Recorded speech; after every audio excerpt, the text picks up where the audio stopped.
있습니다.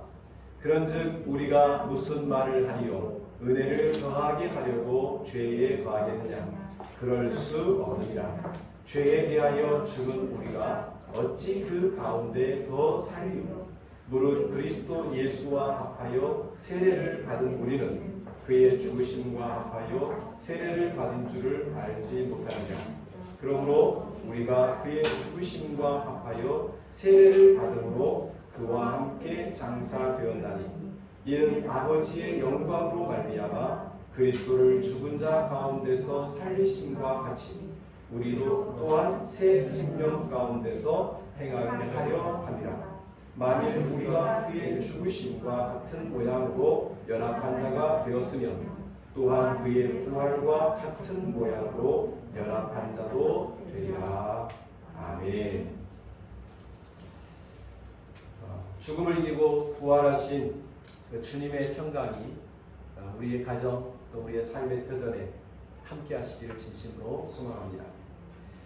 예전 같으면 이 부활절이면 온 교우들이, 저 어린 시절에는 온 마을이 함께 모여서 이 부활절 새벽 예배를 학교 운동장에서 여기 집회하듯이 축제하듯이 그렇게 드리곤 했는데, 작년에 이어서 올해도 우리는 차마 그렇게 할 수 없는 상황을 맞이했습니다.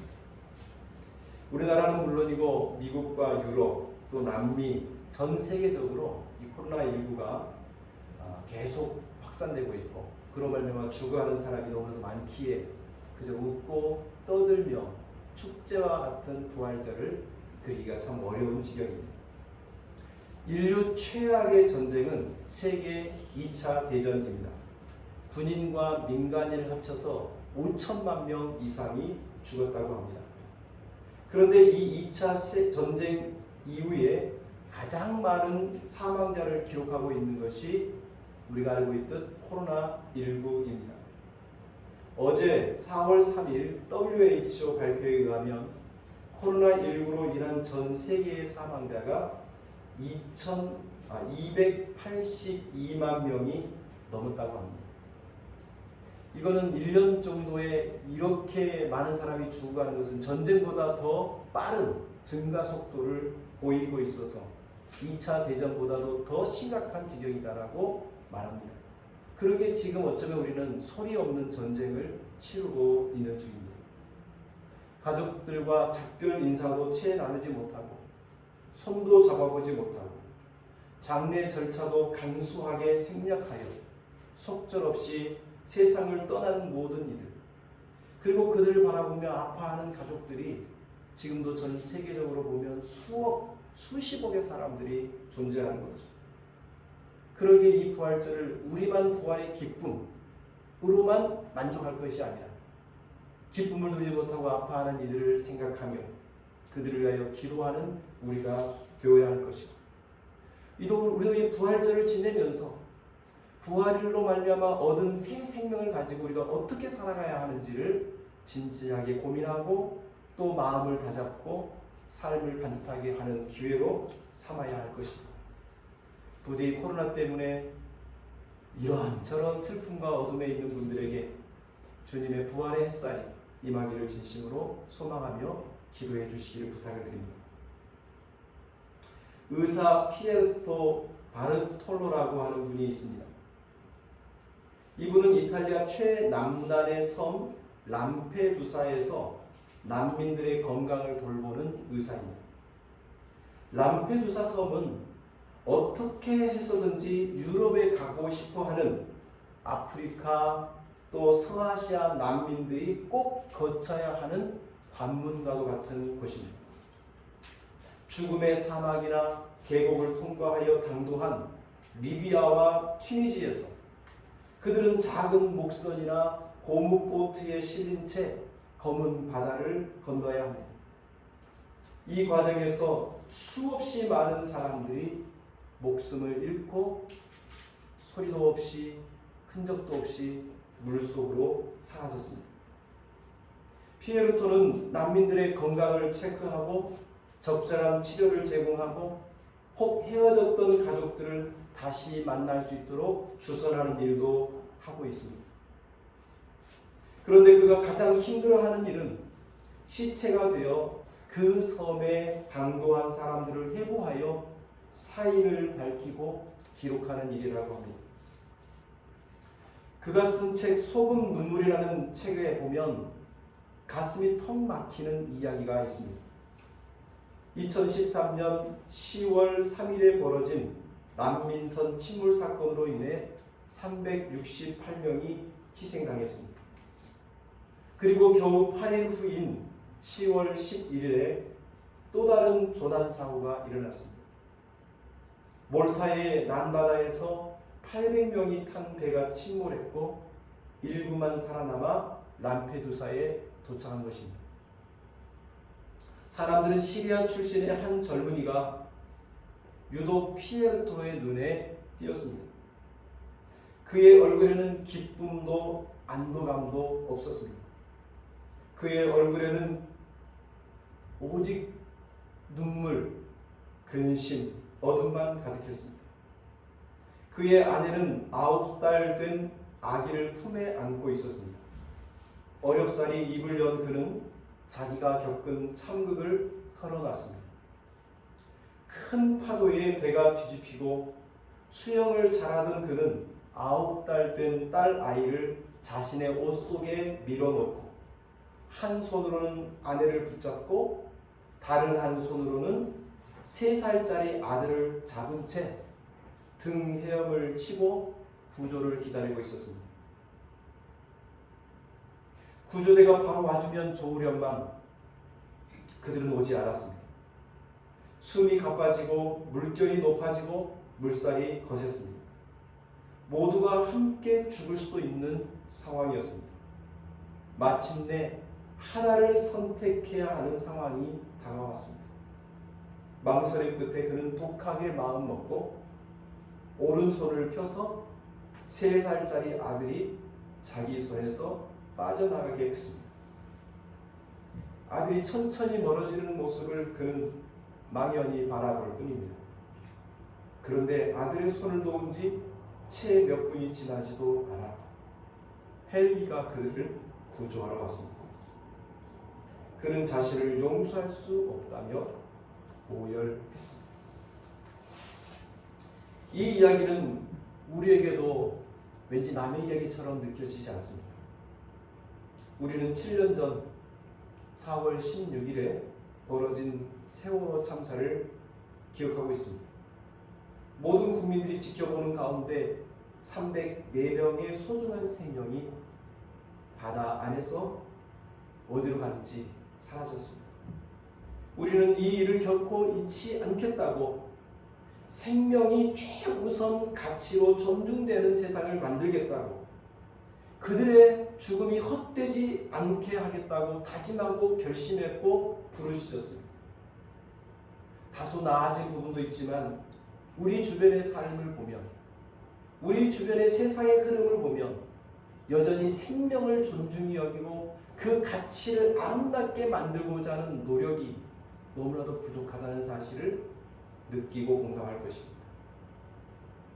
우리는 지금 코로나19로 인해 많은 불편을 겪고 있고 특별히 교회는 더더욱이나 큰 충격을 안고 있는 것 같습니다. 어떤 이들은 하나님이 계시다면 왜 이런 끔찍한 일이 일어날 수 있느냐고 묻습니다. 하나님이 전능하시다면 교회를 지키고 보존해주고 그렇게 세상을 위해 기도하는 성도들의 기도를 들으셔서 이런 상황이 빨리 개선되어야지. 정말로 하나님이 살아계시다면 한번 확인시켜 달라고 요청하기도 합니다. 그런 요청을 받을 때마다 우리는 무력하게 어찌할 방도를 찾을 수가 없습니다. 그러나 앞서 말했던 의사 피에르토 바르톨로는 우리의 생각을 전환시켜주는 제안을 하고 있습니다. 그의 책 소금 눈물에 여전히 이렇게 말하고 있습니다. 나는 자주 이런 질문을 받는다. 하나님이 인간의 이 모든 고통을 허용하고 있으니 이따금 신앙이 흔들리지 않느냐고 말이다. 하나님이 무슨 상관인가? 고통을 이야기하는 것은 하나님이 아니라 인간들이다. 탐욕스럽고 무자비한 인간들, 돈이나 권력 따위만 믿는 사람들, 단지 인신매매 조직을 말하는 것이 아니다. 인신매매가 성행하도록 방치하는 사람들, 세상의 나머지 사람들을 빈곤 상태에 그대로 두고 싶어하는 사람들, 갈등과 분쟁을 일으키고 부추기고 싸움질에 돈을 대는 사람들의 책임인 것이다. 문제는 인간이지 하나님이 아니다라고 그는 우리에게 이야기를 들려줍니다. 하나님이 인간에게 고통을 허용하고 만들어내는 것이 아니라는 것입니다. 세상의 고통을 모른 채 하고 제살 궁리만 하는 사람들 때문에 세상은 점점점 악해지고 있다는 겁니다. 이런 악한 자들이 판을 칠 때 많은 이들이 당장의 갈등과 손실을 두려워하여 침묵하고 외면하고 있습니다. 그러나 이들의 침묵과 방관이야말로 불의한 자들이 활개치게 만드는 못자리가 되고 있음을 오늘 피에르토는 우리에게 반성하도록 촉구하고 있습니다. 문제는 인간이지 하나님은 아니라는 것입니다. 그러나 우리가 아는 바로는, 우리가 믿는 바로는 하나님의 형상을 귀하게 여기지 않고 도구화하고 착취하고 심지어 그들을 이렇게 죽음으로 내모는 세상에 대해서 우리가 믿는 하나님은 방관하지를 않으셨습니다. 죄가 관영해지고 점점 깊어져가는 세상을 이제는 여기서 멈추고 변화시켜야겠다라고 결정하신 하나님은 이 세상에 독생자 예수님을 보내주셨습니다. 예수님은 어둠의 땅 납달리와 빈민들의 땅 갈릴리에서 사역을 시작하셨습니다. 물론 그는 말구유에 누이시는 가장 낮은 곳에 오신 분이기도 했습니다. 예수님은 모든 사람들을 사랑하셨습니다.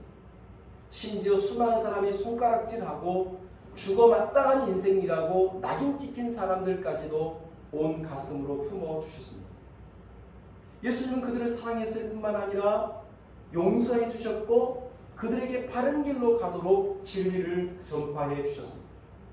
예수님은 민족이나 피부색이나 인종, 국가, 경제력, 배움의 정도나 성별과 나이에 상관없이 모든 사람들을 있는 그 모습 그대로 사랑해 주셨고 그들의 삶의 자리에서 행복하며 살아갈 수 있다고 그들의 권리를 인정하며 말씀하셨습니다. 그리고 그들은 삶을 통하여 하나님을 경험하고 하나님의 통치를 누리는 하나님의 나라를 꿈꾸도록 만들어 주셨습니다. 그것이 예수님의 꿈이었습니다. 예수님은 이 꿈을 온 세상 가운데 실현시키기 위해 마침내 십자가에 못 박히시고 고통을 경험하시고 그리고 자신의 목숨을 우리를 위하여 내어주셨습니다. 그런데 오늘 우리가 함께 읽은 로마서 6장 3절과 4절 앞부분까지를 보면 세례를 받고 예수님을 믿는 그리스도인은 그리스도께서 예수님께서 죽으신 십자가에서 함께 죽은 것이다 라고 이야기하고 있습니다. 세례를 통해서 예수님의 운명과 함께 묶였다라는 것입니다. 세례를 통해서 옛사람과는 결별을 하고 죽음으로 가시는 예수님과 함께 같이 죽음으로 내려갔다는 것입니다. 여러분, 우리는 이 사실에 대해서 좀 의아하게 생각할지 모르겠습니다. 왜냐하면 우리가 예수님을 믿지만 그래서 죄악된 옛사람과 결별을 했고 나는 이제 예수와 결탁되어 있는 한 운명체가 되었지만 그럼에도 불구하고 우리의 현실을 가만히 내다보면 우리는 여전히 옛 습관과 옛 방식과 옛 사람이 요구하는 욕망의 방향으로 자꾸만 가려는 그 마음이 여전히 우리 속에 있음을 알고 있습니다. 그런데 그런 우리의 욕망은 이제 더 이상 예수 그리스도 안에서 죽었다라고 선언하고 있어요. 어떻게 예수님 안에서 같이 옛사람은 죽었는데 왜 우리 안에는 옛 욕망과 옛 욕구와 옛 습관이 여전히 살아있는 걸까요?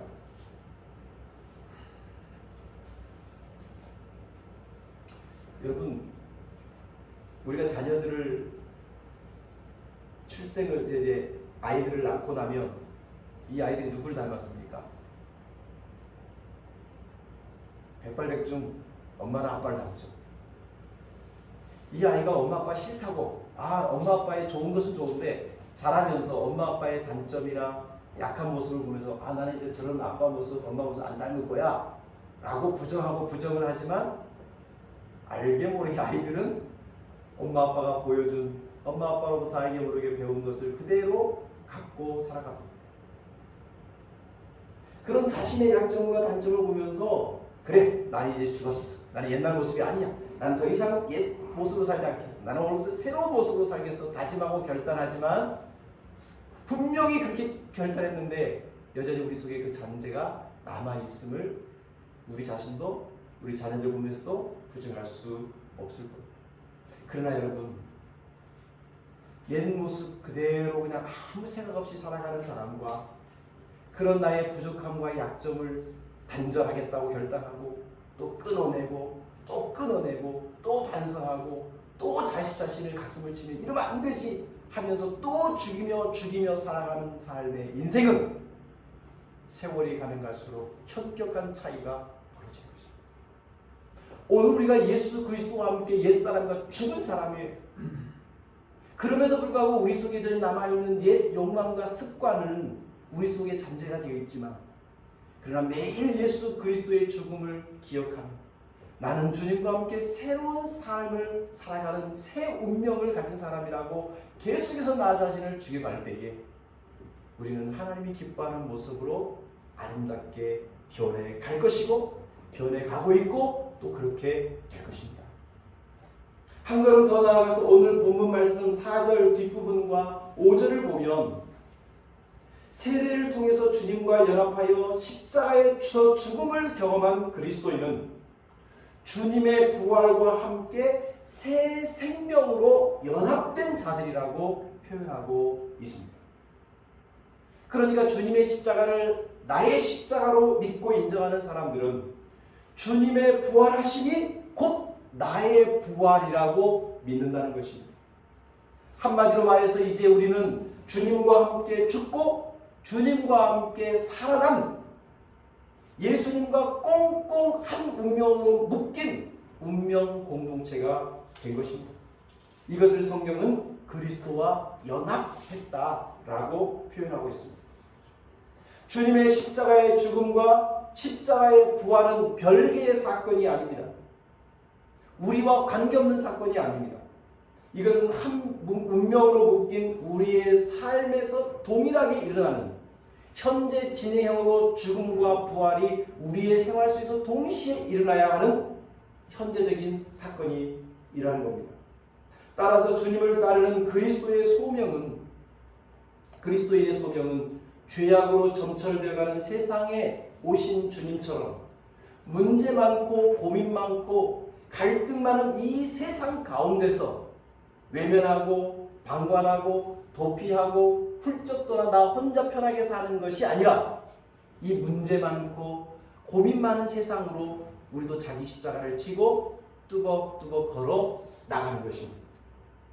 주님을 따르는 우리의 소명은 예수님이 꿈꾸셨던 그 꿈을 동참하는 것입니다.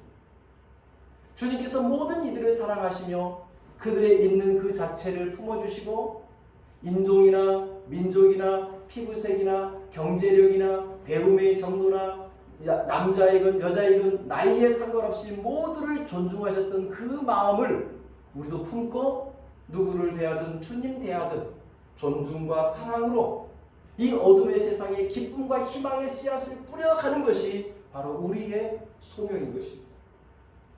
그리고 예수님께서 십자가에서 죽으시고 부활하신 것처럼 우리도 매일매일 주님과 함께 나는 죽고 주님과 함께 살아난 자가 되어서 매일매일을 새로운 생명으로 매 순간을 새 사람으로 살아갈 때 우리를 통하여 주님이 꿈꾸셨던 세상은 우리의 현실 가운데 조금씩 성장하게 될 것입니다.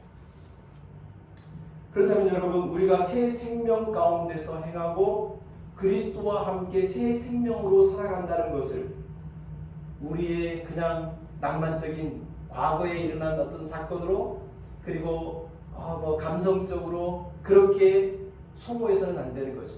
그렇지, 주님의 고난과 주님의 부활은 지금 나의 삶 속에서 일어나야 하고 경험되어야 되지. 그렇습니다. 이것은 우리의 삶으로 이제 경험될 때 참으로 놀라운 능력이 나타나는 것이죠. 그러기에 그리스도의 죽으심으로 단단히 연합된 우리는 그리스도의 꿈을 가지고 그리스도께서 주신 썩지 않은 영원한 생명을 가지고 우리도 우리의 삶 속에서 하나님의 미랄이 되어야 할 것입니다.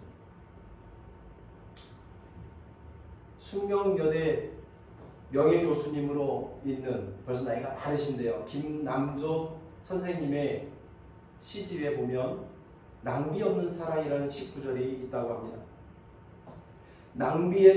사랑엔 낭비가 없다. 더 많이 주었다면 그 풍요로 이미 보상받았다. 그 사람 있었기에 불 꺼진 한 세월이 밝고 따뜻했다고 그리 알 일이다. 사랑엔 계산법이 없고 순수와 관용이라는 열쇠가 있을 뿐이다. 여러분, 사랑엔 낭비가 없다는 이 한마디 말씀은 지금 90이 넘어 100세를 바라보는 이 노 시인이 우리에게 주는 인생의 중요한 교훈인 것 같습니다. 이 김남조 시인의 말처럼 불기 없는 차가운, 불 꺼져버린 어두운 세상에서 우리가 견디고 그래도 한 걸음씩 살아올 수 있었던 것은 누군가 낭비라고 생각하지 않고 우리에게 주신 그 사랑의 힘 때문에 우리가 여기까지 걸어온 것은 아닐까요? 계산하지 않는 사람, 그 계산하지 않고 자신을 쏟아주는 사람, 그 사람 때문에 우리는 따뜻함을 느끼고 기쁨을 느끼고 감사함을 느끼고 절망 속에서도 또다시 일어날 수 있는 것 아닐까요? 바로 예수 그리스도께서 자신을 아끼지 않고 우리를 위해서 다 쏟아주신 그 십자가의 사건은 실패가 아니었습니다. 세상 사람들은 예수의 십자가는 무능하고 무기력한 사람들이 맞이하는 최후처럼 죽음으로 끝났다고 말할지 모르지만 예수님은 그 죽음을 뒤엎으시고 생명을 가지고 우리 가운데 오셨습니다. 그리고 예수 그리스도를 믿는 우리에게 새 생명을 날마다 새 생명을 주시면서 그 생명으로 예수의 꿈을 이루어 가기를 지금도 요청하고 있는 것이죠. 부활을 믿는다는 것은 바로 우리도 아낌없이 누군가를 위해서 낭비 없는 사랑을 할 수 있다고 믿는 것입니다. 주님은 우리와 함께 세상에서 고통의 시간을 보내고 있는 자들을 돕고 싶어 하십니다. 그러기에 오늘 우리도 주님과 같은 운명의 공동체인 우리도 누군가의 고통을 볼 때 외면하고 방관해서는 안 되는 것입니다. 주님은 우리를 통해서 조각나고 깨어진 세상을 한 조각씩 엮어가고 이어가기를 원하고 계십니다.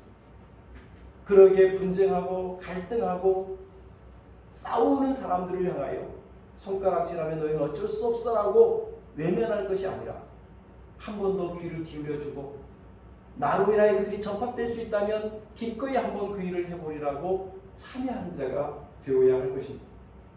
주님은 우리 속에 지금도 생명을 불어넣어 주셔서 새 생명을 불어넣어 주셔서 옛 욕망대로 살아가려고 하는 우리를 죽이고 새 생명으로 새 열정으로 살아가기를 원하고 계십니다.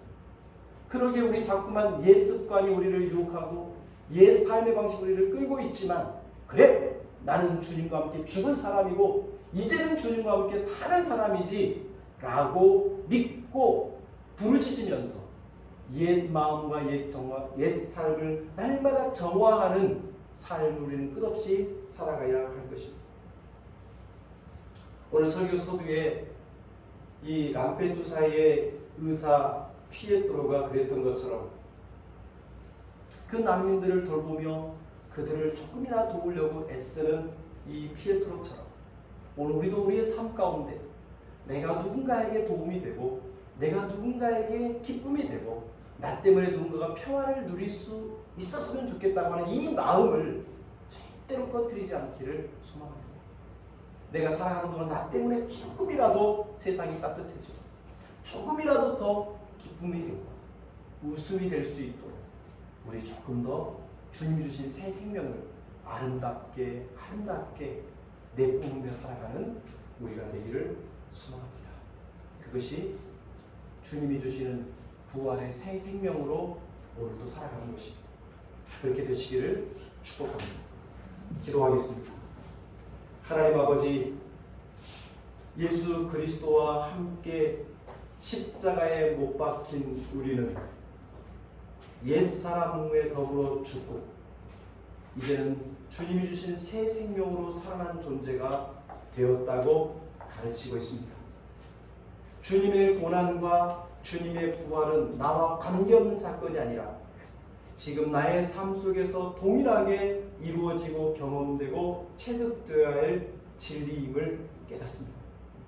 날마다 주님을 기억하며 옛 자아와 세상의 불의에 대하여 죽게 하여 주시고 이제는 주님 주시는 새 생명으로 주님의 꿈을 이루며 나 때문에 누군가가 더 기뻐해지고 행복해지고 평화가 되어지도록 힘써 노력하는 새 생명의 삶을 살아가는 우리가 되게 하여 주옵소서. 날마다 죽고 날마다 살아나는, 그래서 아름다운 꽃을 피우는 우리 기쁨의 교우들 되게 해 주옵소서. 예수님의 이름으로 기도드립니다. 아멘.